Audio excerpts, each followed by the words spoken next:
তাহলে ভাই আমরা যে মুসলিম পরিবারে জন্ম নিয়েছি শুকরিয়া আদায় করতে হবে কিনা?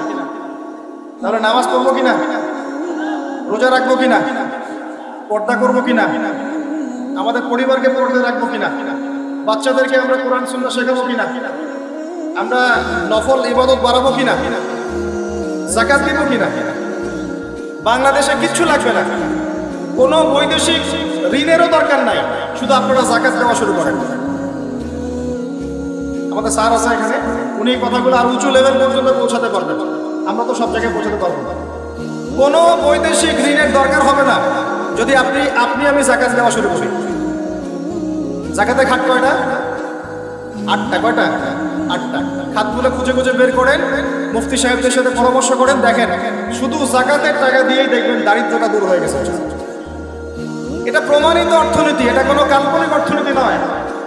আপনি উমর রাদিয়াল্লাহু আনহুর যুগে খুঁজে খুঁজে কোনো ফকির মিসকিন পাবেন না, পাবেন? উসমান রাদিয়াল্লাহু আনহুর যুগে আপনি খুঁজে খুঁজে মিসকিন পাবেন না। তাহলে তাদের সময় কিভাবে সম্ভব হলো, এখন কেন হয় না?